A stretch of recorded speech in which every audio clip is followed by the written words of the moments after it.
Welcome to Sweet Dreams Storytelling, where we unwind, relax, and drift into dreamland. I'm your host, Mike, and I'm so glad you're joining me tonight. Let's get cozy and settle in. Story for this evening is our adaptation of a beautiful novel by Oscar Wilde, The Picture of Dorian Gray. Chapter 1, The Artist and the Muse. The late morning light filtered softly through the tall windows of Basil Hallward's London studio, casting warm, diffused patterns across the polished oak floor and half-finished canvases propped against the walls. The room smelled faintly of linseed oil, fresh paint and lilies, Basil's favorite flowers, which stood arranged in a tall vase beside the easel. The quiet was broken only by the occasional rustle of the curtains and the low murmur of a wasp caught behind a pane of glass. Basil stood near his easel, palette in hand, absorbed in the delicate brushstrokes he was laying upon the canvas. The subject of the painting sat just beyond the frame, a young man, strikingly beautiful, poised in an elegant yet casual position, his golden hair catching the light like threads of sunlight. This was Dorian Gray. But for now, Dorian was not the center of Basil's attention, at least not openly. That distinction belonged to Lord Henry Wotton, reclining lazily in a velvet armchair, a half-smoked cigarette between his fingers, his eyes fixed more on the painter than the painting. "I really don't see why you won't exhibit it," Lord Henry said at last, his voice smooth and amused. Basil paused, brush in mid-air. "Because I have put too much of myself into it." "Nonsense. You hardly appear in it at all. It is your young Adonis there who dominates the canvas." "That sips exactly the point," Basil replied. "I know that art is supposed to be impersonal, an expression of form, of beauty. But this portrait, this one, means more to me than anything I sips done. He is everything I am not, everything I could dream of being." Lord Henry raised an eyebrow. "My dear Basil, are you falling in love with your sitter?" Basil flushed. "Don't set be absurd, Harry." "Is it absurd? The Greeks did it all the time. They understood that beauty was meant to be worshipped." Basil frowned, but said nothing. He had known Lord Henry long enough to recognize when he was being baited. Still, he couldn't deny the truth of it. Not aloud, perhaps, but inwardly. Dorian's presence stirred something in him. He could not quite define admiration, inspiration, yes, but also something closer to longing. A pure kind of affection, he told himself, though it felt dangerously close to obsession. Dorian shifted slightly in his chair, stretching his arms. He was unaware of the tension his very presence created in the room. His expression was open and innocent, tinged with curiosity. "You talk as if I weren't here," he said, smiling at the two men. "Forgive us, Dorian," Basil said quickly. "We were discussing art, not you." "I am the art, am I not?" In a manner of speaking, Lord Henry said, rising and walking toward him. "But you are much more than that. You are the very embodiment of youth, and youth, dear Dorian, is the only thing worth having." Dorian laughed, though a flicker of thought passed through his expression. "Let's sips take a break," he said. "You said been very patient." Dorian stood, crossing the room to peer at the portrait. He studied it quietly for a moment, the realization of how beautiful he looked beginning to settle in. "Is that really me?" he asked, almost shyly. "It is," Basil said, "though I will never quite capture what I see when I look at you." "You flatter me," Dorian said, but his eyes did not leave the painting. Lord Henry leaned close. "You should take that flattery seriously, Dorian. Beauty is a rare thing, and it fades. One day that face of yours will be lined, your skin dulled, your hair grey. But for now, you are a god among men, and you must make the most of it." "You make it sound like a curse," Dorian said, his voice dropping. "Not a curse," Lord Henry replied. "Just a reminder, use your youth, savor every pleasure, seek every experience, never deny yourself." Basil turned away, clearly uncomfortable. "You always say such dangerous things, Harry." "Truths are rarely safe," Lord Henry said, "but they are still truths." Dorian looked once more at the portrait. The image haunted him now. Was it possible he could lose all this? The smooth skin, the brightness in his eyes, the air of promise. A thought formed, impulsive, irrational. He laughed nervously, trying to shake it off. "I wish," he said suddenly, "that I could always be as I am in this portrait. I wish the painting could change, and I could stay the same. That would be fair, wouldn't it?" There was a strange silence. Basil looked stricken. Lord Henry only smiled. Be careful what you wish for, he said softly. You might get it. Dorian laughed again, but the echo of his words lingered, like a spell that had been half cast. Outside, the summer day moved on, indifferent. Chapter 2. Lord Henry Sep's Philosophy. The garden outside Aunt Agatha's townhouse was alive with the slow, pleasant rhythm of a summer afternoon in London. Glasses clinked quietly, the gentle hum of polite conversation filled the air, and the scent of roses hung heavy beneath the clipped hedges. It was a setting of refined calm, but inside Dorian Gray, a new kind of tension was blooming. He stood beside a marble fountain, gazing at the water as it trickled down the stone nymph's arms. The face in the rippling surface was his own, youthful, perfect. He hadn't stopped thinking about what Lord Henry had said that morning in Basil's studio. One day, you will be old and ugly, but now you are young, and that is your one, true gift. Don't squander it. Dorian frowned and straightened his jacket, as if the weight of those words had settled into the seams of his clothes. They were still echoing in his mind when Lord Henry appeared at his side, smiling as though he'd simply conjured himself into existence.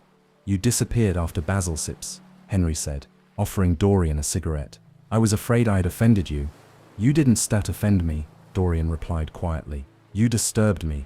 Even better, Henry said, lighting his own cigarette. Nothing is more intellectually stimulating than disturbance. They walked together slowly through the garden's winding paths, past rosebeds and topiaries carved like chess pieces.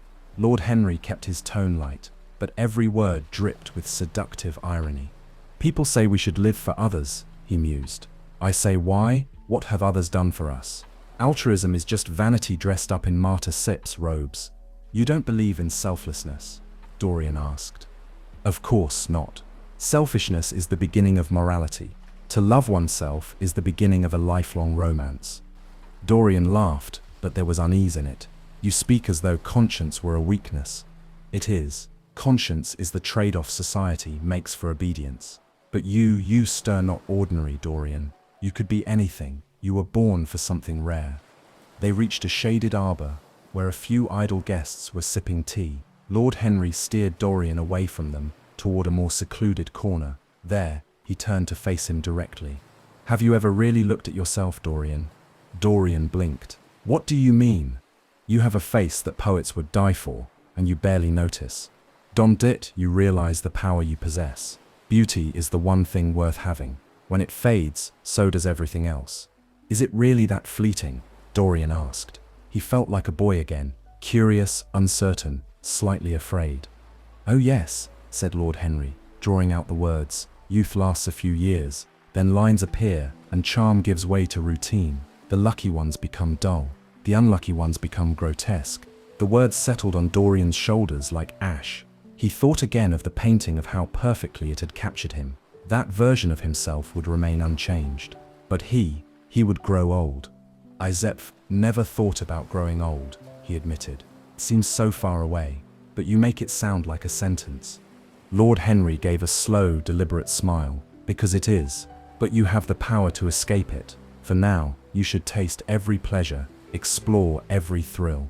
Don't waste your youth trying to be good. Be alive. That's Sip's dangerous advice. Only to people afraid to live. There was silence. A small breeze rustled the ivy behind them. Somewhere, someone began to play a waltz on the piano inside the house, and its notes drifted through the open windows like a dream. Dorian felt something shift inside him, a quiet rebellion. The portrait, the praise, the vision of his face frozen in time. It was all starting to mean something more, a possibility, a temptation. You really believe that beauty is the highest virtue? He asked. I believe it is the only one that matters, Lord Henry said. And you don't care about the soul? What is the soul but a word used to chain the body? People talk about the soul when they are afraid of living honestly. You, Dorian, should not be afraid. The conversation was interrupted by Aunt Agatha calling them in for luncheon. Dorian followed Lord Henry back toward the house, but his mind trailed behind. The garden seemed less real now, its colors a little too bright, its beauty suddenly too fragile. As he sat at the table and answered the polite inquiries of Lady Brandon and the Duchess of Harley, he found himself barely listening. Lord Henry's voice had left a mark, sharp and sweet, like the scent of crushed roses. And for the first time in his life, Dorian Gray realized that his youth would not last forever. He wanted to stop time. He wanted to stay beautiful. And he was beginning to want everything. Chapter 3: The Wish. Dorian Gray sat alone in Basil Hallward's studio the next morning, his gaze fixed on the portrait that now stood unveiled in the center of the room. The light from the skylight above poured down onto it like reverent sunlight through cathedral glass. He had returned without telling anyone. Even Basil wasn't there. He had stepped out briefly to meet a dealer. Dorian couldn't wait. He had to see it again, unaccompanied, unguarded, without Lord Henry or Basil's gaze. Just him and the image of himself, like Narcissus, alone with his reflection. The painting was more than beautiful. It was haunting.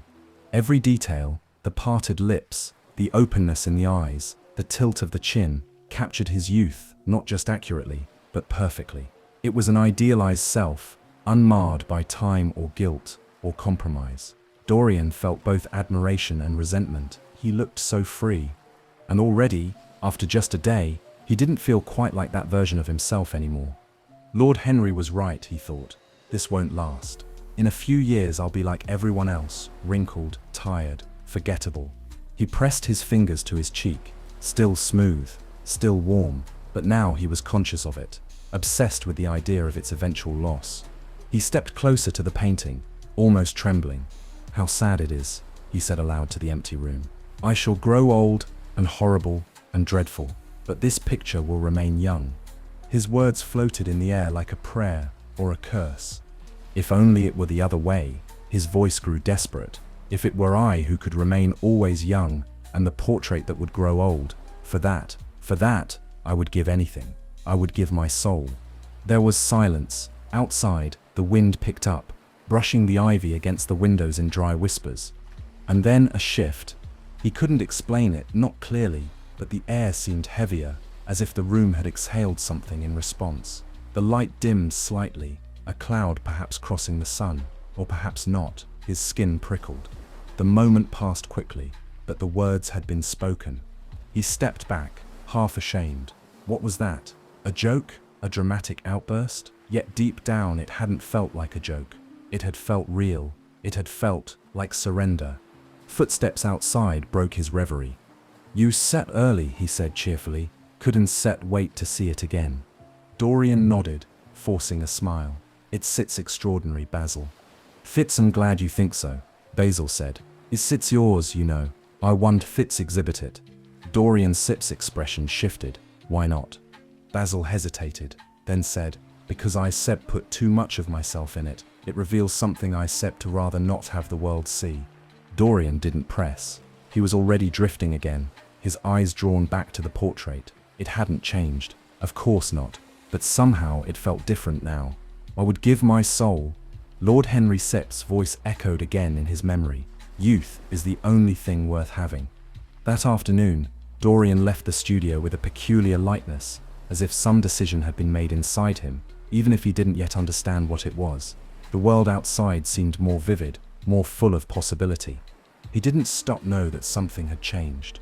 He didn't yet know that his wish had been heard. Chapter 4: Transformation begins. It had been several weeks since Dorian Gray had made his strange wish in Basil's studio. On the surface, nothing had changed. The city went on as it always did, foggy in the mornings, golden in the afternoons, and full of parties by night. Dorian still looked the same, youthful, radiant, magnetic.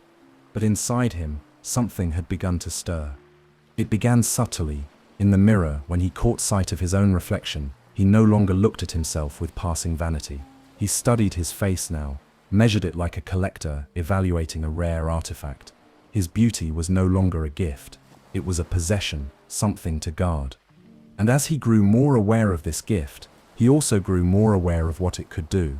A new appetite.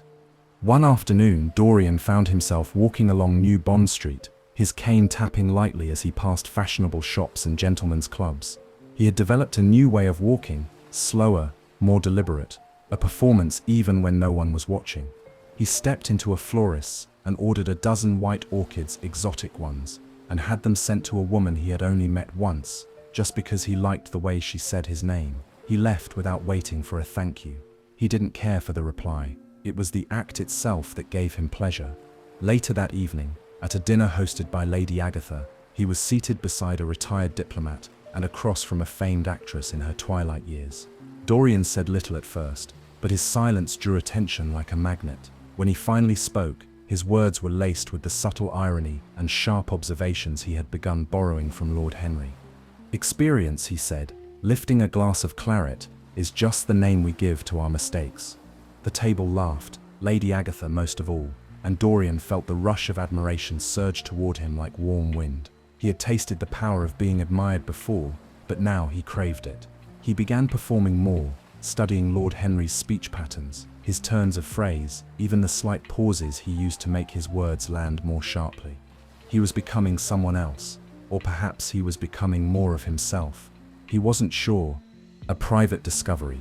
A few days later, Dorian returned to the locked room where Basil had stored the portrait. Basil had sent a note saying he intended to take the painting back soon, but Dorian had insisted it stay for just a little longer. He climbed the stairs to the little-used attic and unlocked the door himself. The room was dim, dusty, filled with old furniture draped in sheets. The portrait stood at the far end, shrouded with a heavy velvet cloth. He hesitated. Then, with a single motion, he pulled the cover off. The painting looked exactly the same. Or did it? He leaned in, squinting at the eyes. There was something cold in them, a glint that hadn't been there before. It wasn't obvious, no one else would notice, but Dorian did. He stepped back, suddenly chilled. "I imagined it," he whispered. "It's just paint, just shadow." And yet the thought gnawed at him. Could a picture mere oil on canvas reflect something inside him that even he hadn't noticed yet? The more he stared, the more unsettled he became. Lord Henry returns. That evening, Dorian joined Lord Henry at his club. It was a smoky, elegant room lined with mahogany and mirrors, full of men who talked of politics, horses, and scandal in equal measure. "You look troubled," Lord Henry said, lighting a cigarette. "Something on your conscience, dear boy." "Do you think," Dorian said slowly, "that it's possible for a painting to change? Not physically, but spiritually?" Lord Henry raised an eyebrow, intrigued. What an extraordinary question. What sort of painting? A portrait. Let us say it captured something more than just a likeness, something deeper. "The soul," Dorian nodded. "My dear Dorian," Lord Henry said, exhaling a thin stream of smoke, "nothing captures the soul. Not really. It slips through ink, through paint, through music. All art ever does is reveal the artist's soul, not the subject's. But if the subject gave something of himself to the work, could that change it?" Lord Henry leaned forward slightly, amused. "Are you suggesting that a portrait might age while its subject stays young, that the sins of a man might show up on canvas instead of on his face?" Dorian said nothing. Now that, Lord Henry said with a grin, would be a very dangerous gift indeed. Dorian smiled faintly, but he said nothing more. He had said too much already. Closing scene. That night, back in his bedroom, Dorian stared at himself in the mirror again. He tilted his face, studied his own eyes. No signs of change, still flawless. And yet the idea that the portrait was watching him, changing subtly with every choice he made, was impossible to forget. The image of it followed him to bed and drifted into his dreams. And so the transformation had begun, not in appearance, not yet, but in the mind. The seeds of indulgence had been planted, and soon they would grow. Chapter 5. Love and Innocence. The theatre was small, tucked between two crumbling buildings in a forgotten corner of Soho. The gaslights flickered, the paint was peeling, and the velvet curtains hung heavy with dust. But none of that mattered to Dorian Gray. He sat near the front, eyes fixed on the stage, oblivious to the creak of the wooden floorboards or the smell of cheap perfume and tobacco smoke that hung in the air. For him, the world had narrowed to a single figure bathed in soft spotlight, Sybil Vane. She moved like a dream, her voice clear as water, reciting Shakespeare with the purity of someone who believed every word was being spoken for the first time. She played Juliet that evening, her face glowing with youthful passion, and Dorian watched her not like a man watches an actress, but like a disciple watches a vision. "She is not acting," he whispered to himself. "She is the thing itself. She is Juliet." He had stumbled into the theatre almost by accident a week before, curious after reading about the troupe in a small handbill on a lamppost. He'd come alone, half bored, expecting to laugh at amateur dramatics. But then she had appeared on stage, and something in him had shifted. Now, he returned night after night, always in the same seat, always alone. Her performances were sometimes uneven, but he didn't care. He was enchanted not just by her acting but by her youth, her voice, the unspoiled earnestness in her eyes. She was real, in a way most people he knew were not. And perhaps more dangerously, she didn't know who he was. Backstage. That night, after the final curtain fell, Dorian made his way to the rear of the theatre. He had introduced himself once before, nervously, after her performance as Ophelia. She had blushed when he spoke to her, called him Prince Charming, in a voice that made his chest tighten. She greeted him now with wide, delighted eyes. "You came again," she said. "Of course I did. I wouldn't miss a single night. You were beyond words tonight, Sybil." "I tried to be," she said shyly. "Sometimes I feel the words live inside me, and I only have to let them out." They walked through the narrow alley beside the theatre. Her coat was too thin for the night's chill, and Dorian draped his around her shoulders without thinking. She looked up at him like he was some fabled creature, half god, half knight. "You changed me," she whispered. "Before you came, I only cared about the stage. But now, I live to know you watching." Dorian smiled, touched, but also vaguely uneasy. He had never been loved so purely before. Sybil didn't admire him the way society women did. She believed in him as though he were a character from a novel, noble, beautiful, incapable of cruelty. He wasn't sure he deserved it, but he didn't want to question it, not yet. "Do you love me, Sybil?" he asked softly. "With all my soul." He kissed her then. It was her first kiss, and it was tender, sincere. There was no lust in it, just adoration and the trembling vulnerability of youth. Dorian left the theatre floating, elated. The world seemed cleaner, fuller. Even the stars above London looked more brilliant. This is what Henry doesn't understand, he thought. Love is the highest pleasure, not hedonism, not experience. This. For a moment, Dorian believed he had discovered something truer, purer than all the philosophies Lord Henry whispered in his ear. Sybil had awakened something different in him, hope, perhaps, or the desire to deserve her. At the club, the next evening, he couldn't contain himself. He burst into the smoking room of Lord Henry's club with all the impetuous excitement of a boy in love. "I've met someone," he said before Henry could even put down his drink. Lord Henry looked up lazily. "A woman. An actress. Of course.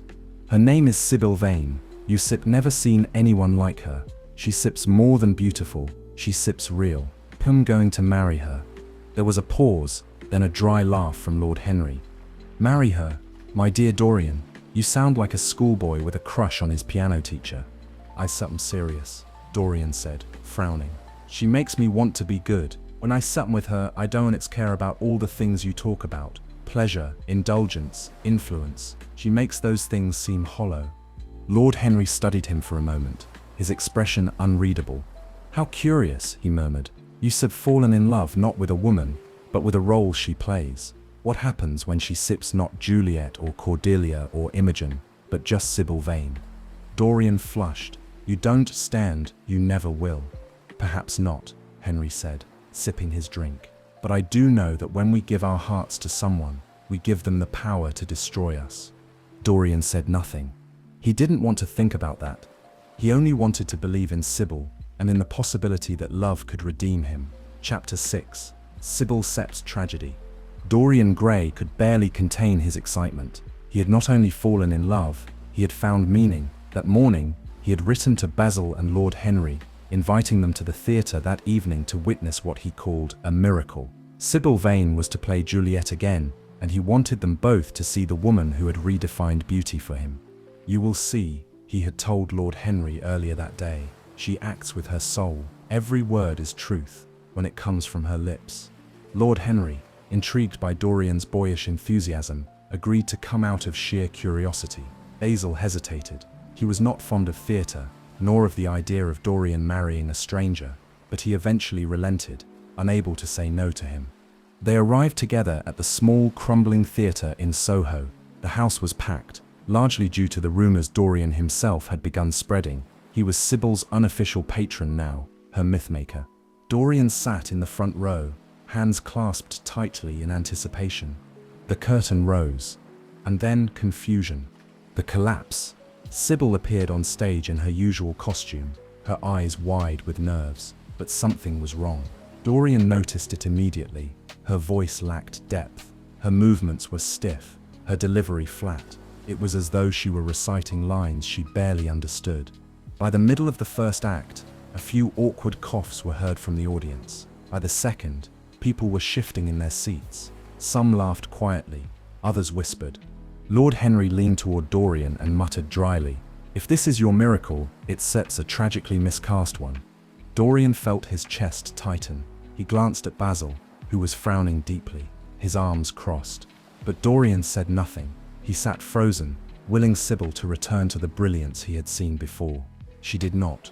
The final scene played out in silence. The audience clapped politely out of habit, not admiration, and began filing out. Dorian remained seated long after the curtain fell. He felt betrayed. "What happened?" he whispered aloud, though no one answered. Backstage aftermath. Dorian found Sybil backstage in a small dressing room, lit by a single cracked mirror. She turned to him eagerly, still in costume, eyes bright with hope. "You were there," she said. "I saw you in the audience. Wasn't it wonderful?" "Wonderful," Dorian repeated, stunned. She smiled, a little nervously. "I was afraid at first, but then I realized why pretend anymore. Now that I know what real love feels like, what sips the point of acting love on stage, you have taught me the truth. I can lie in my performance anymore." Dorian stared at her. "You killed Juliet tonight," he said coldly. Her smile faded. "What do you mean?" "I loved you because you were a great actress, because you brought poetry to life. Tonight, you were a hollow shell. You embarrassed me." Her lips parted slightly. "You don't mean that." "I do. You've ruined everything. You've killed my love for you." She reached out for him, tears welling in her eyes. "Please, Dorian. Don't say that. I gave up the stage for you, because I love you." "You shouldn't have," he said, stepping back. "I fell in love with a dream, and you shattered it." She stood there, helpless, trembling. "You don't love me anymore." "No," Dorian said. He turned and left without another word, the sound of her quiet sobbing following him out of the room like a curse. The first crack. Outside, the London fog curled around the cobblestone streets, like smoke from a dying fire. Dorian walked alone, feeling strangely empty. The thrill he'd once felt for Sybil had vanished, and in its place was a cold detachment. Love, he thought bitterly, is just another illusion, another beautiful lie. He returned home late that night, still restless, and climbed the stairs to the locked attic room where the portrait was kept. Compelled by something he couldn't name, he opened the door and pulled the cloth from the painting. He recoiled. There, on the canvas, his face was still youthful, but not quite the same. The lips had curled ever so slightly into a sneer. The eyes, once wide and full of promise, now held something cruel, subtle, but unmistakable. "No," Dorian whispered, heart racing. It's impossible." He blinked. The expression was still there. He staggered back from the painting, shaken to the core. "It's real," he thought. "It's happening. I wished for this, and now I can't undo it." In the silence of the attic, he felt a tremor of fear and something else. A thrill. This was the price of youth. This was the cost of eternal beauty. And he had paid it. Chapter 7. The First Change. The morning after Sybil Vane's disastrous performance, London looked grey and distant, as if the sky itself disapproved. Dorian awoke late, sunlight falling like a spotlight through half-closed curtains. For a moment he felt nothing but the heavy quiet of his bedroom. Then it returned. The memory of the night before, the theatre, Sybil's wooden voice, her weeping face, his cruelty. Dorian sat up in bed, staring blankly at the footboard. The words he said replayed themselves in his mind like an unwanted script. "You killed my love. You embarrassed me. I loved a dream."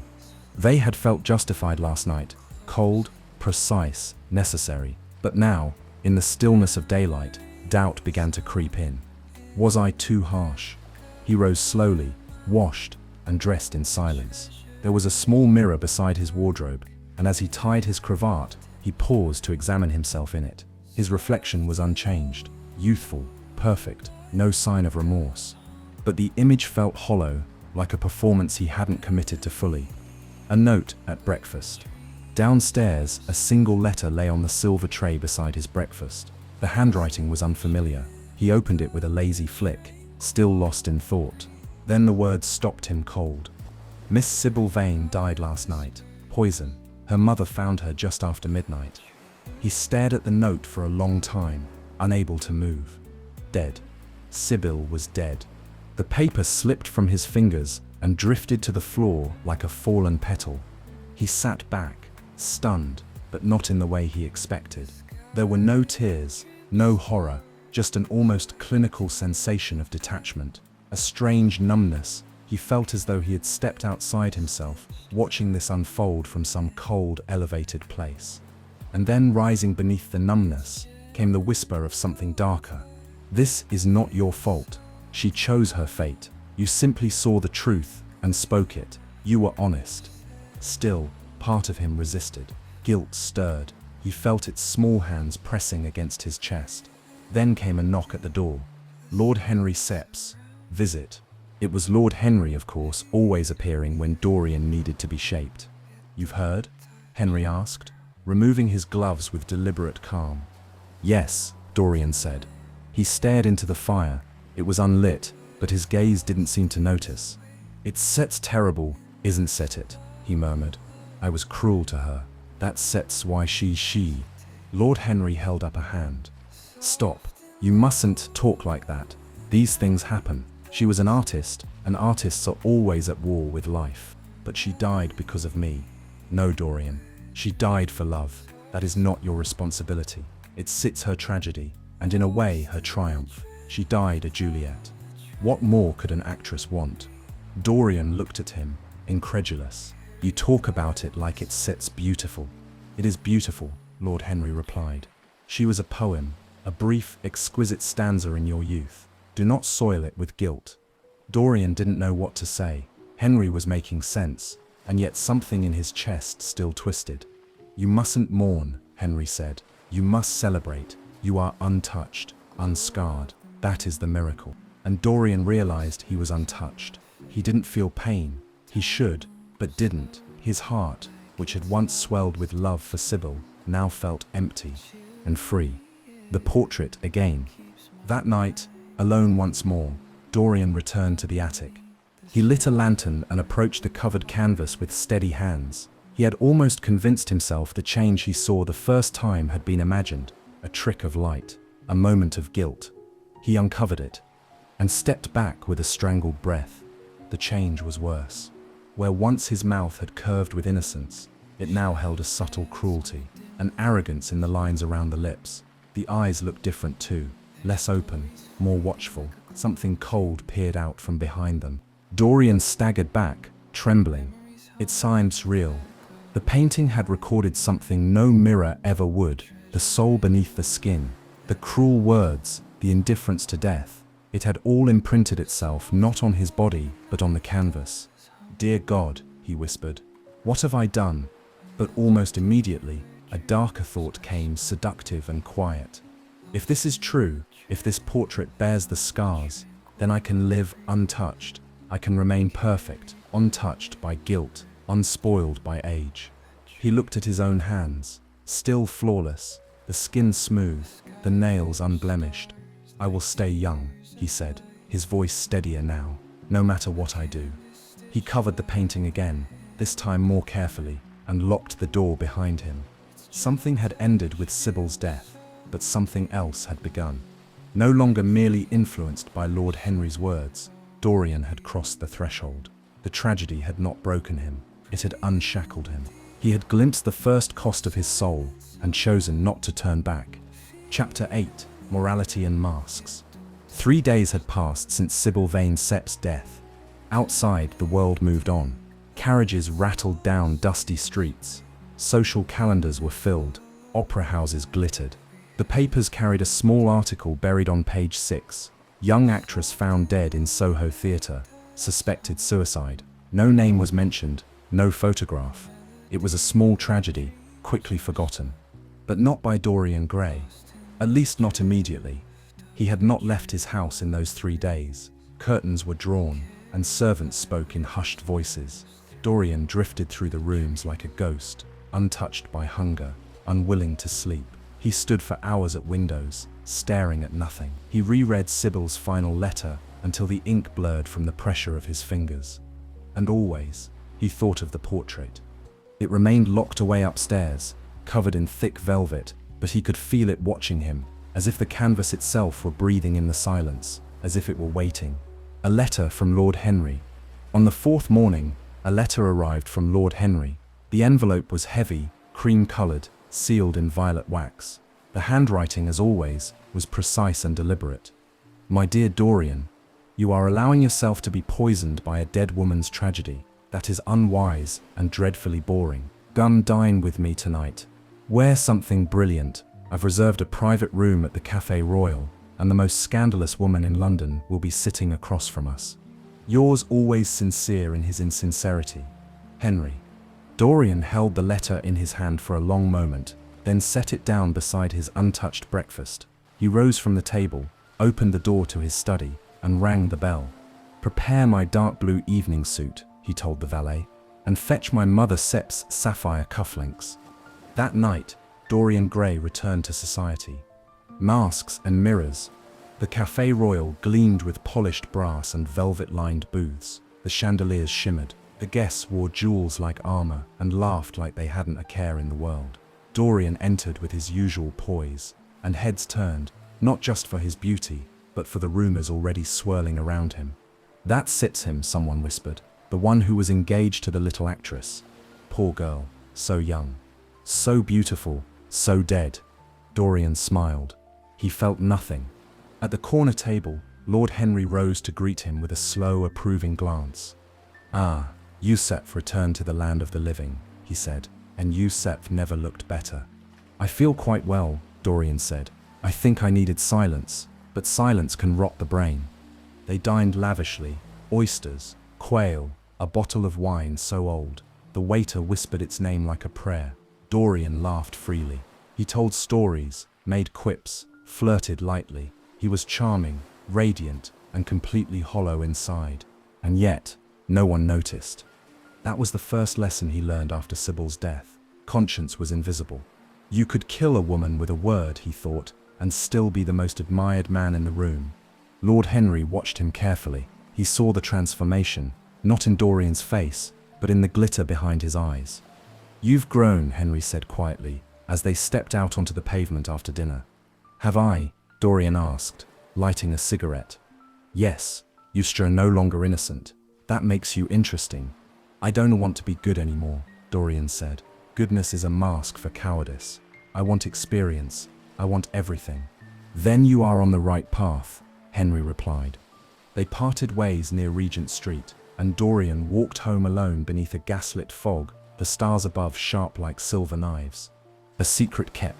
Back in his townhouse, Dorian climbed the attic stairs in the dark, holding a single candle. The old wooden steps creaked beneath his feet, and the key felt cold in his hand. He unlocked the door. The room was exactly as he'd left it, the portrait draped in its cloth. He approached it slowly. Am I ready to see it again? He asked himself. He pulled the cover off and stared. The change was deeper now. More than cruelty, the face had grown almost arrogant, slightly sunken in the cheeks, as if pride and corruption had begun to hollow it from the inside. The eyes glinted with something unkind. It was still recognizably him, but the likeness had become a distortion, a warning. You are my secret, he said aloud to the painting. You will bear my sins. I will remain perfect.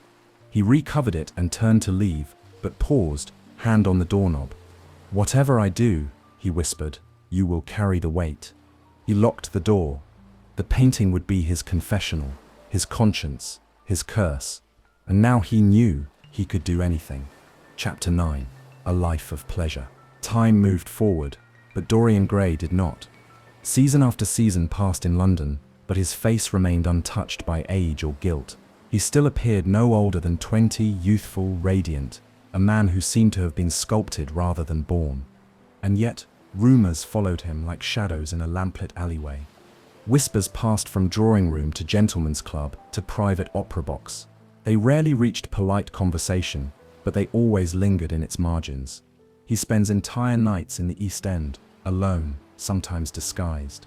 Do you know what happened to that young musician he mentored? Vanished, completely. Lady Brandon won't receive him anymore. But he still looks exactly the same. It's such unnatural. Despite the speculation, Dorian's popularity never vanished entirely. The fascination only deepened. He was admired, envied, even feared, but never ignored. Beauty excused all sins, especially the beautiful sins committed in secret. Basil returns. It was a crisp autumn morning when Basil Hallward arrived at Dorian's home unannounced. The butler led him into the drawing room, where Dorian lounged in an embroidered chair, idly flipping through a French book of decadent poetry. He looked up with a soft smile, as though nothing had changed. "Basil," he said warmly, "you've been scarce." "Yes," Basil replied. "I've been in Paris for nearly 6 months. And how is our dear France?" "Wiser than we are, perhaps," Basil said, though less beautiful. There was a pause. Dorian stood to greet him properly, but there was a quiet tension in the air, unspoken but palpable. "You've heard the stories, haven't you?" Dorian asked lightly. "Yes," Basil said, "I have." Dorian arched a brow. "And do you believe them?" "I don't know what to believe anymore," Basil admitted. "You don't look changed, but you not the same. You used to be innocent, Dorian. Now you speak like someone who's seen too much, or done too much." Dorian shrugged. "Perhaps I simply become more honest with myself.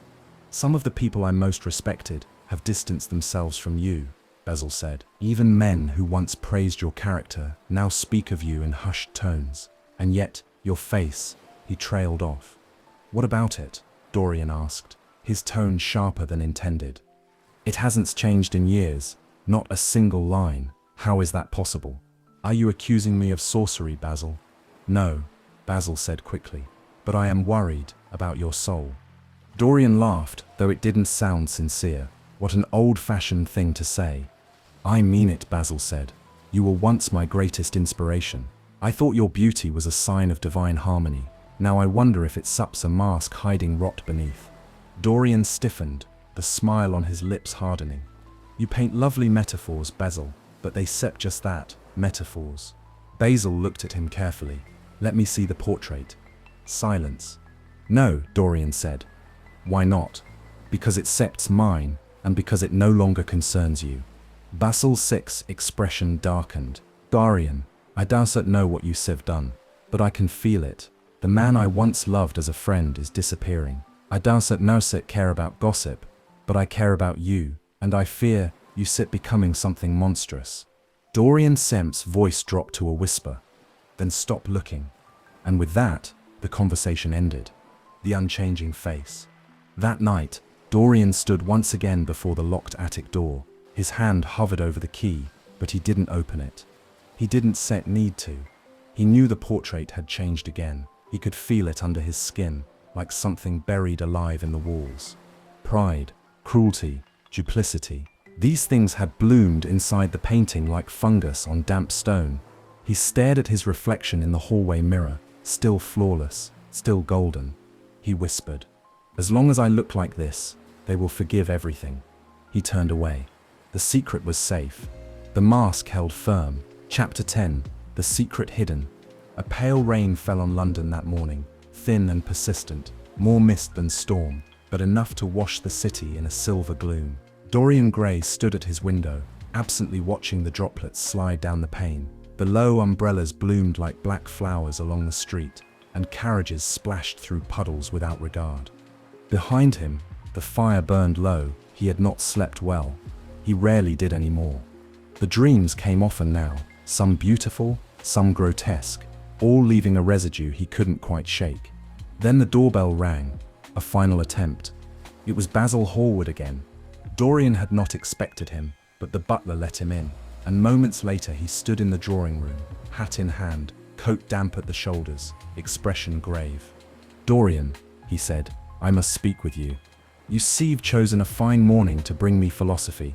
Dorian replied coolly, gesturing for him to sit. "No, this isn't set a social call." Dorian studied him. Basil looked older than before, worn. His eyes held more sadness than judgment. It was the look of someone who had come not to accuse but to save. "There are too many things being said," Basil began. "I tried to ignore them. I told myself that envy invents sins where none exist. But some of what I've heard, Dorian." He trailed off. Dorian said nothing, letting the silence stretch. "Men who were your friends no longer speak your name. Young men who once looked up to you now avoid you. Women blush when they remember your face, but not with fondness. And still, you remain untouched by time. It is unnatural." Dorian stood by the fire, perfectly still. "And so?" he asked. "I must know the truth," Basil said. "I cannot carry this doubt any longer. If you are innocent, then let me defend you. But if there's something I must know, something you hide." He looked up. "Let me see the portrait." The room seemed to shiver. Dorian turned his back to the painter. "No." "Why?" "Because you still see too much." Basil stood. "Then it is true, there is something there, something that would explain it all." "There is nothing to explain," Dorian said, "only something to protect." "Then I beg you, as your friend, let me see it." For a long moment, Dorian said nothing.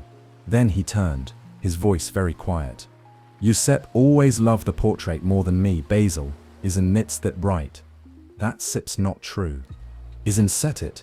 You painted it with your soul, didn't set you. You told me once that you put everything you had into it. Perhaps that set is why it changed." Basil paled. "What do you mean?" Dorian Steck's gaze sharpened. "I'll show you, but you must prepare yourself." "For what?" "For the cost of truth." Up the stairs. The two men ascended the narrow back staircase that led to the locked attic. The air grew colder with every step. Dust lined the banister. The door stood at the end, like a mouth sealed shut. Dorian produced the key from his waistcoat, hands steady. "What you see in here," he said, "you must never speak of." "Why?" Basil asked. "What have you done?" "Opened a door that one set close." He unlocked the door and led Basil inside. The room was lit only by the overcast light filtering through a small window. Furniture stood draped in cloth, the air thick with the smell of forgotten things. In the center, beneath a heavy velvet cover, stood the easel. Dorian pulled the cloth away. Basil stepped forward and gasped. The horror revealed. It was his painting, but twisted. The face he had once painted with such devotion, perfect, innocent, radiant, was now monstrous in its subtle cruelty. The beauty remained, but it was poisoned, diseased by something invisible, yet deeply felt. The mouth held contempt. The eyes glittered with calculation and arrogance. The skin, though youthful, seemed somehow withered beneath its surface, like fruit that had begun to rot from the inside. "No," Basil whispered. "This isn't set real. This can set be." "It is," Dorian said. "You painted my soul, and now it keeps the scars." Basil staggered back. "It sits witchcraft, blasphemy. You must destroy it." "Destroy it?" Dorian laughed. "And what? Age 20 years in an instant? Lose everything I've become? No, this painting is a burden, but it is also my freedom. It sets damnation." "Then I mean damned." There was a long silence. Dorian turned away. Basil looked at the painting once more, tears in his eyes. "I loved you," he said. "You were the best of me. What happened?" Dorian did not answer. "Please," Basil begged. "Repent. Burn it. Save what sips left of your soul." "It sets too late," Dorian said quietly. He reached out and slowly covered the portrait again. The horror was hidden once more, but not forgotten. Chapter 11, The Yellow Book. The book arrived in a slim parcel tied with a black silk ribbon. It was a gift from Lord Henry, with a single note tucked inside. "This book contains the world, or at least the one worth knowing." The cover was plain, yellow, unmarked, but the pages were dense with decadent prose, tracing the life of a French aristocrat who turned his back on morality to pursue aesthetic perfection in all things. In the unnamed protagonist, Dorian saw a strange reflection, a man who treated life as a canvas, vice as color, and beauty as virtue. He devoured the book in 2 days. And then he read it again. And again. It became his scripture, his compass. He carried it with him everywhere, pages annotated in pencil, margins stained with cologne and tobacco ash. Its influence seeped into his speech, his fashion, his dreams. Where Lord Henry had opened the door, this book built the palace beyond it, room by glittering, gilded room. Why resist temptation, Dorian thought, when it reveals who you truly are? Aesthetic obsession. He began collecting rare things, not out of need, but out of worship. He filled his home with perfumes from Cairo, Japanese lacquerware, antique ivory crucifixes, and Silk Road tapestries that shimmered like rivers in lamplight. He became enamored with Roman coins, Persian manuscripts, and Renaissance daggers, each more exquisite and useless than the last. "I want to touch everything beautiful before it vanishes," he told a guest at one of his midnight salons, "even if I have to break it to feel it." His rooms became mausoleums of pleasure, each object a relic of a desire once satisfied, now embalmed in dust. He would disappear from society for weeks, emerging transformed each time, once dressed like a 17th century Venetian noble, once in saffron robes mimicking a Buddhist monk, once entirely in white like a living marble statue. The gossip grew louder. "He dines with thieves and dukes alike. They say he was seen in an opium den, barefoot, laughing. The painter Hallward has disowned him, but he hasn't aged a day." Still, he remained untouchable. The unseen corruption. In secret, the portrait darkened. Every indulgence, every seduction, betrayal, or cruel dismissal left another mark. The mouth had tightened into a smirk of superiority. The eyes now bore the smugness of a man who believed himself invincible. The background seemed to darken too, clouded, choked with a miasma of unseen decay. Dorian visited it like a priest visiting a sacred altar, though it was not reverence he felt, but obsession. He stared for hours, fascinated by how each cruelty altered the face, yet never his own. He became more careful in public, hiding behind charm and silk, but in private, he gave himself to darkness. He no longer resisted his desires, only managed them with elegance. "Why be moral," he said to Lord Henry over absinthe, "when beauty is better than goodness?" "Morality is boring," Lord Henry agreed, "and usually false. Artifice at least admits its mask." "Then I shall make my life art," Dorian said. And he did. A living artwork, perfect on the surface, rotten underneath. Passing years, unmoving skin. As years passed, friends aged, but Dorian did not. He was no longer the boy Basil had painted. That boy was long buried. And yet the face remained the same, glowing, youthful, unlined.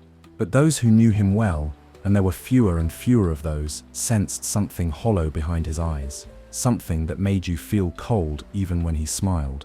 Once, at a party, an aging duchess whispered to her companion, "He looks like a god, but he has the soul of a grave." No one could prove anything, but no one trusted him anymore. Chapter 12. The Confrontation. It was a bleak October evening when Basil Hallward returned to Dorian Gray's home for the last time. He had written Dorian once, twice, but received no reply. Whispers in galleries and gentlemen's clubs had grown more ominous. Even those who once defended Dorian had fallen silent. Basil had tried to dismiss it, tried to believe the charm was real, the smile sincere. But he couldn't ignore what was being said anymore. And so he came.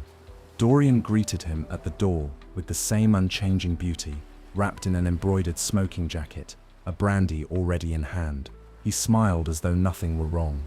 "Basil," he said smoothly, "what an unexpected pleasure."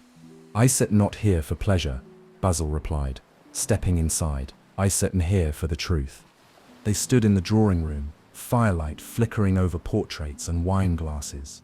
The room smelled of sandalwood and something darker beneath it, like wilting flowers left too long in water. "It sits late," Dorian said. "Surely this could wait for morning." "No," Basil said. "Too much has already waited." He set his gloves on the mantel, voice tense but composed. "Dorian, I must ask. I must finally ask. The rumors, are they true?" "What rumors?" "That you have ruined lives.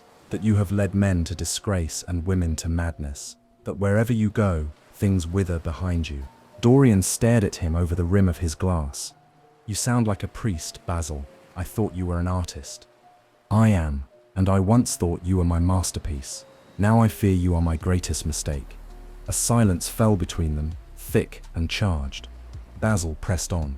If there sets any decency left in you, show it now. Let me see the painting. At first, Dorian said nothing. Then he smiled, slowly, coldly. You still think the portrait holds the truth? Yes. Very well, Dorian said, finishing his brandy. Come with me. To the attic. They ascended in silence. Each step felt like a descent into some underworld. The attic door creaked open. The air inside was stale, heavy with dust and forgotten time. Dorian lit a single candle. Its flame threw tall, trembling shadows along the walls. The painting stood in the center, covered. Dorian paused, then turned to Basil. You asked for the truth. He pulled the cloth away. Basil recoiled as if struck. He took a step forward, eyes wide with disbelief. His mouth moved, but no words came. Then finally, my God. It was no longer the portrait of a beautiful boy. The figure was still recognizably Dorian, but corrupted.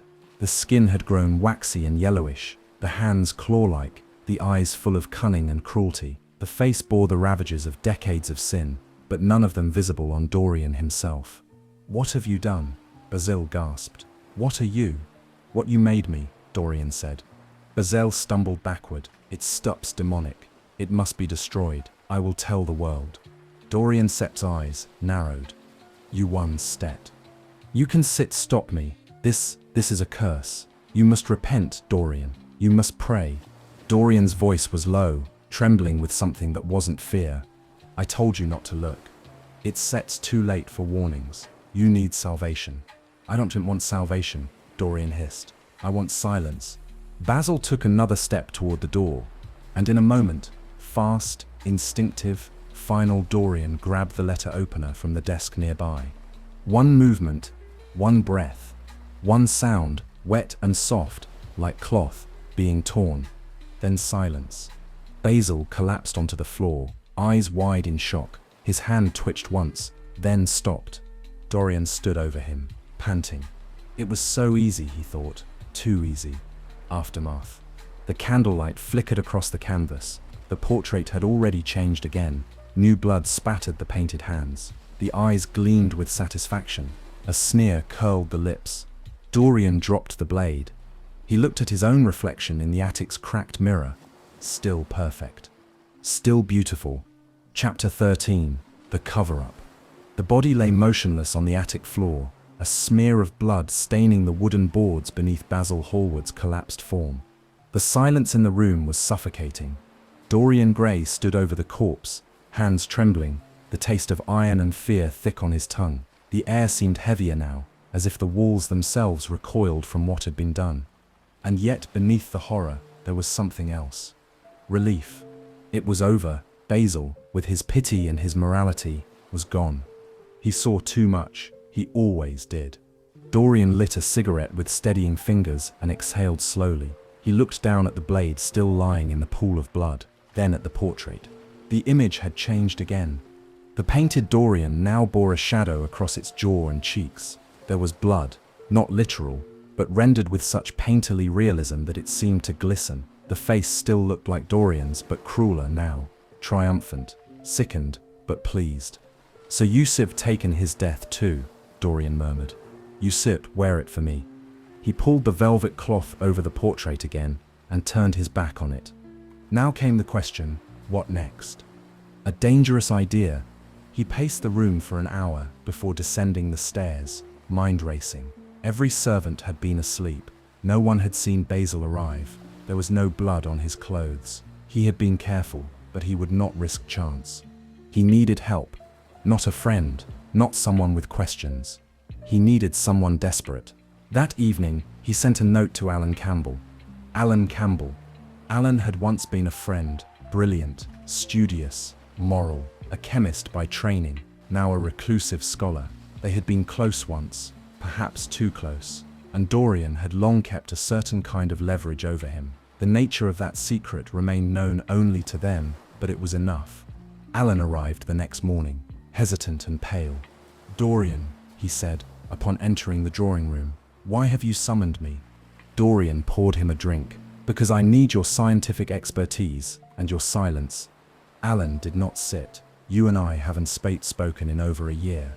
"That was your choice," Dorian replied smoothly. "I forgave you." "You disgust me." Dorian smiled. "You haven't even heard what I want yet." Alan remained silent. "There is a dead man upstairs. I want you to destroy the body." The color drained from Alan Sepp's face. "What?" "You heard me. You have the equipment, the chemicals. You have studied the processes. I want every trace of him gone." Alan turned to leave immediately. "You sturt insane." "Am I?" Dorian said coolly. "Because I know you remember what happened in Venice. Or shall I write a letter to your university SIP's board of trustees? Or your mother, perhaps?" Alan stopped. A long, bitter silence passed. "I still need a day," he said quietly. "You still have 2 hours," Dorian replied. Erasing the evidence. By that evening, the attic smelled of acid and heat. Alan worked with surgical precision, refusing to speak. He brought a small case of chemicals and a gas burner. Dorian stayed by the door, watching with eerie calm. The process was thorough. By the time Alan was done, there was nothing left of Basil Hallward, only smoke and the faintest stain in the floorboards.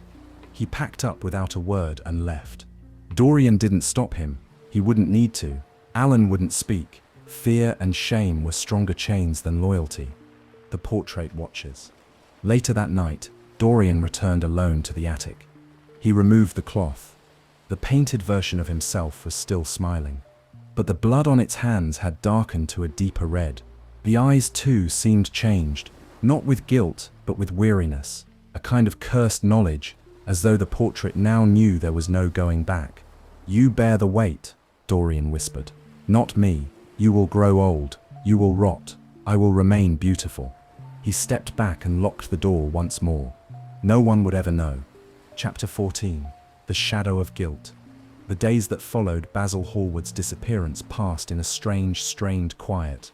Dorian kept to his usual habits. He dined at his club, attended the opera, strolled through Kensington Gardens, but everything felt faintly surreal, like he was acting out a part in a play he no longer believed in. The world accepted his smile, his easy grace, his youthful laughter. No one asked where Basil had gone. No one suspected. But Dorian could feel the absence, like a dark shape behind him in every room. He could not bear to go near the attic. A heavy silence. The house itself seemed to know. The maids grew quieter, the butler more deferential. Servants avoided the upper halls. Dorian would walk through the corridors alone at night, candle in hand, and hear the faintest creak of floorboards above him. He imagined Basil's footsteps, imagined the sound of his voice, calm and firm and pleading. "You must repent, Dorian." Dorian drank more now, not for pleasure, but for distraction. He filled his nights with music, gambling, meaningless affairs. He laughed loudly, but his laughter no longer reached his eyes. The pleasures were still beautiful, but they no longer satisfied. He began to see Basil Sepp's face in dreams, sometimes staring in silence, other times whispering. Once he awoke sweating after hearing the words, "Murder wears a handsome mask." He threw the sheets off and stared into the mirror. Still perfect. Still untouchable. But he didn't feel perfect anymore. Society's blindness. He remained a darling of London society. Women still fluttered near him. Men still envied him. The rumors persisted, yes. But as years passed, and he remained youthful, the scandals became less believable, dismissed as exaggerations fueled by jealousy. People wanted to believe in Dorian Gray. They wanted to believe in beauty, even if it stood on a grave. "You stir the most graceful man in London," one duchess said to him at a garden party. "You have never had a serious moment in your life, have you?" Dorian smiled. "Not one." She laughed, unaware of how tightly his hand was clenched around his champagne glass. A letter never sent. One evening, Dorian found himself at his writing desk, staring at a blank sheet of paper. He dipped his pen in ink and began to write, "To whoever finds this," but he stopped. He didn't know what he meant to confess, or if he really wanted to. He stared at the ink slowly bleeding into the paper. What would it change? Would they pity me? Condemn me? Would I look any different? He crumpled the letter and tossed it into the fire. It burned quickly, curling in on itself, consumed. Just like conscience. A glimpse of the hidden thing. Eventually, unable to resist, Dorian returned to the attic. The key was cold in his hand. The door groaned when he opened it. The air was still, like a sealed tomb. He stepped inside. The painting had changed again. Now the face was weary, not from age but from the burden of secrets. The eyes were haunted. The hands, once only bloodied, now twitched with something else. Guilt, perhaps, or madness. It looked like someone trying to forget, and failing. Dorian stared at it for a long time. He whispered, "You carry what I cannot." And yet for the first time, the thought did not comfort him. It frightened him. He quickly drew the cloth back over the canvas and locked the door. As he descended the stairs, he thought, if the painting can grow sick with my sins, what if it goes too far? What if he lost control? Chapter 15, James Vane. The night was unusually still when James Vane returned to London. He stepped off the train from the coast wearing a worn naval jacket and a black scarf wrapped tight against the chill. His boots were scuffed. His eyes were hard. 10 years at sea had not softened him. They had carved him sharper, leaner, and colder. But his mission had not changed. Find the man who ruined Sybil. Make him pay. He had waited, watching, listening, asking discreet questions in dingy pubs and grim theatres. No one remembered her name. Just another girl who died too young. But he had never forgotten. He had seen what she had become in the final weeks. Quiet, pale, broken. And he remembered her words. He was beautiful, Jamie, like something from a dream. Now he hunted the dream. And he had found it. The garden party. That same week, Dorian Gray was attending a lavish country estate gathering outside Richmond, a glittering summer fete hosted by Lady Monmouth. The grounds overflowed with roses, champagne and laughter. Music drifted across the lawn. Dorian, dressed in white, moved through the crowd like a fallen angel among mortals. No one knew how old he was anymore. He seemed untouched by time. Even as the world shifted around him, his voice remained smooth, his smile disarming. Even those who feared him were still drawn to him. He had just turned away from a flirtatious countess when he saw him. A man, watching from beyond the hedge. Tall, grim, eyes like flint. Why is he staring at me like that? Dorian thought. Do I know him? The next moment, the man was gone. But Dorian could not stop thinking about that face. A reckoning begins. The following night, Dorian went into the city, hoping to lose himself in familiar vices, fine liquor, foreign drugs, temporary pleasure. He sought the comforting numbness of oblivion. But even in the haze of opium, he felt eyes on him. The face returned again, in a crowd, in a mirror, across a lamplit street. James Vane was following him. Dorian began to unravel. He returned home early and bolted the doors. He sent word to cancel all engagements. He stared at his reflection for hours, still young, still beautiful, but for the first time in years, he looked afraid. The next evening, walking through a fog-thick alley near the docks, Dorian heard footsteps behind him. He turned a corner and found himself face to face with the man. James grabbed him by the throat and shoved him against a wall. "You ruined her," he growled. Dorian gasped. What are you talking about?" "You know her name, Sybil Vane, my sister. You killed her." Dorian stared at him in terror. Then suddenly something colder crept into his voice. "You start mistaken," he said, almost calmly. "That was nearly 20 years ago. I couldn't have been older than 16. Do I look like a man who would be that old now?" James froze. He looked at Dorian's face, smooth, youthful, untouched. The same face from Sybil's description, yes, but that was impossible. The timeline didn't match. He loosened his grip. Dorian gasped for breath and slipped away into the fog before James could rethink. A narrow escape. Back home, Dorian collapsed into a chair, heart pounding. That was too close. He poured himself a drink with shaking hands. His beauty had saved him again, as it always had, but it wouldn't last. James was still out there, still hunting. The illusion was beginning to fray. And the painting upstairs. He didn't say, "Dare look," not yet. But he knew what he set to see. Something worse than guilt. Fear. Chapter 16, Death and Escape. Dorian Gray no longer slept through the night. He had taken to pacing the halls of his home at odd hours, candle in hand, shadows stretching along the walls like accusing fingers.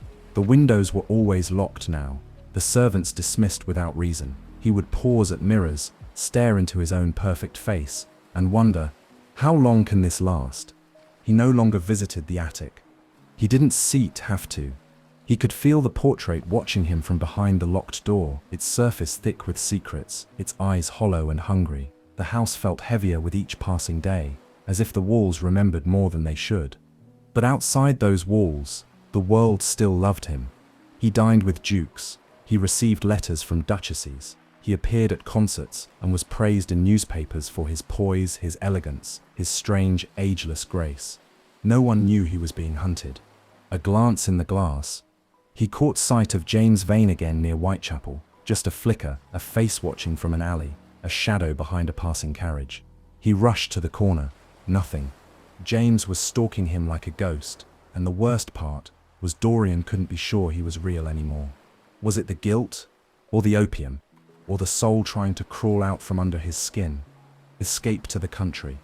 At Lord Henry's suggestion, and perhaps under the pressure of his own fraying nerves, Dorian fled the city. He travelled to the countryside estate of a friend, a grand hunting lodge surrounded by ancient woods and sharp morning mist. The guests were idle aristocrats, artists and heiresses. They drank champagne at breakfast and hunted pheasants by noon.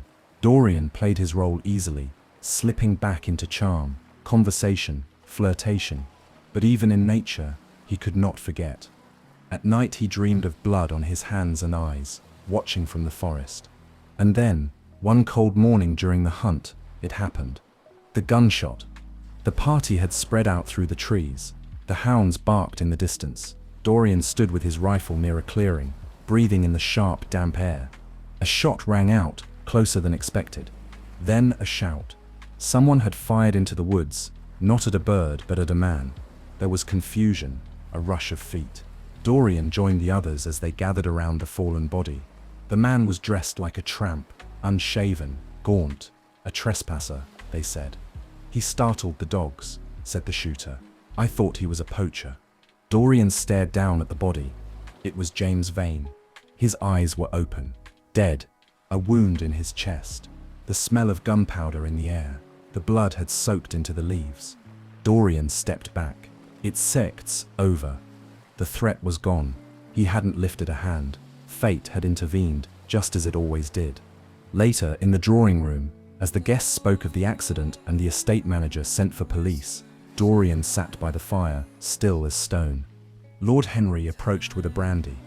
You look as though you've seen death itself, he said. Perhaps I have, Dorian replied. He took the drink. His hand did not shake. The universe still protects me, he thought. I am not punished. I am preserved. That night, he returned to his bedroom, undressed slowly, and looked at himself in the mirror. Still beautiful, still untouchable. But in his eyes, just behind the shine, there was something else. Relief, and something like triumph. Chapter 17, The Illusion Crumbles. The countryside seemed more vibrant now. The morning after James Vane's death, the air tasted sweeter, and the sun broke through the clouds like a sign. Dorian Gray stood on the terrace of the estate, watching mist roll off the fields. The smell of damp earth and late roses filled the air. Birds sang. He smiled. The past cannot touch me, he thought. It tried and failed. For the first time in weeks, he felt light, clear, unburdened. Perhaps, he considered, it was time to change. Not out of guilt, he had grown far too numb for guilt, but out of curiosity, would it be possible to become better?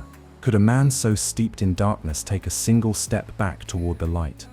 He didn't need to be good, he simply needed to be less cruel. And so he tried. A gesture of kindness. There was a village girl, Hetty Merton, 17, auburn-haired, with hands stained by berry picking and eyes too wide for the world. She reminded him of Sybil, not in beauty, but in purity, untouched, real. He met her walking near the orchard and spoke kindly to her. He complimented her voice, her smile. He took her hand and walked with her beneath the trees. She fell in love with him almost immediately. And yet, he let her go. He kissed her once, gently, and sent her home. No seduction, no ruin. He watched her disappear down the path, untouched, and told himself he had done something noble. "This is what Lord Henry calls a mistake," he murmured, "but perhaps it is salvation." A return to the house. Dorian returned to London the next day. The house was just as he had left it, silent, pristine, guarded by secrets. He ascended the attic staircase with a kind of hopeful dread.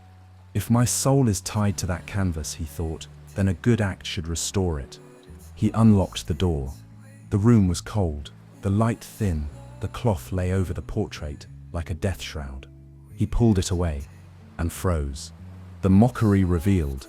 The painting had changed again, but not in the way he hoped. Yes, the sneer had faded slightly, but now the face bore something worse. Hypocrisy. The lips were twisted, not cruel, but smug. The eyes gleamed not with kindness, but with self-righteousness. A faint flush of spiritual vanity seemed to cling to the painted skin. The look of a man who believed himself redeemed without paying the price. Dorian staggered back. No. He stared at the painting in disbelief. It was not softened by mercy. It was twisted by deceit. I spared her, he thought. I did something good. I tried to be better.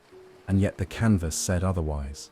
Because deep down he knew he hadn't spared Hetty out of love or conscience. He had done it to feel less monstrous, to reassure himself. It was an act of ego, not empathy. The portrait saw that. Even now, he whispered, it knows me. He dropped the cloth over the painting and backed away slowly, hands trembling. The illusion of redemption had crumbled. There was no going back. Not anymore. Chapter 18. The Final Reckoning. The house was silent. No laughter drifted from the drawing room. No music echoed through the halls. The candles burned low in their holders, casting long shadows across the wallpaper. The servants had been dismissed early. The windows were shuttered. Dorian Gray was alone. He sat in his study, staring into a dying fire, the flickering orange glow painting lines across his still youthful face. But inside, something was crumbling. He could feel it. His life, this beautiful lie he had lived for nearly 2 decades, was beginning to collapse beneath its own weight. His pleasures no longer pleased. His charm, once effortless, had begun to feel mechanical. And the memory of Basil, of Sybil, of James Vane, they no longer waited in dreams. They walked beside him now, in waking life. He had tried to be good, once, and the portrait had laughed at him for it. Then what am I now? He whispered to himself. What is left? The fire cracked softly in the hearth. No answer came, only silence. The final ascent. He rose. His footsteps echoed through the house as he made his way toward the attic. The familiar creak of each stair sounded like a verdict. He held a small knife in his hand, the same blade that had ended Basil's life. Its silver glinted beneath the lantern light. The key turned in the lock. He stepped inside. The air was thick with dust and stillness. The portrait stood beneath its velvet cloth, waiting like a beast behind a curtain. Dorian hesitated, then pulled the cover away. The face of the soul. It was grotesque, a thing of decay and corruption. The face was twisted with madness and cruelty. The mouth sagged with greed. The eyes were filled with hatred and fear. The skin was withered and yellowed. The hands bent like claws. It looked like something not only aged, but punished by life. And yet beneath the filth, there was still the shape of the boy he had once been. Basil Sepp's brushstrokes were still there, buried under horror. This is what I am, Dorian whispered. This is the truth. He began to laugh quietly at first, then louder, until it cracked into something closer to a scream. You kept me safe, he said to the portrait. You took every wound, every crime, every sin, but you sat just a painting. He raised the knife. You stir not me, not anymore. And with a sudden, furious motion, he drove the blade into the heart of the canvas. The discovery. A terrible cry rang through the house. Windows rattled, the candle flames vanished, silence fell. The next morning, the servants, finding the attic door unlocked and fearing the worst, ventured inside. They found the painting on the wall, restored. It showed a beautiful, innocent young man, golden hair, calm eyes, a soft smile, just as it had been, long ago. And crumpled on the floor before it lay the body of an old man, twisted, withered, almost unrecognizable. His face was lined, his skin mottled, his back arched in death. A knife was buried in his chest. They did not know who he was until they saw the rings on his fingers. Dorian Gray was dead, and the soul he had bartered, buried, and defiled. It had finally come home. Thanks for spending this quiet time with me here at Sweet Dreams Storytelling. I hope you're feeling relaxed, peaceful, and ready for a restful sleep. As we say goodnight, let the calm background music guide you gently into dreamland. Before you go, don't forget to like the video and subscribe. And until next time, rest well.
treasure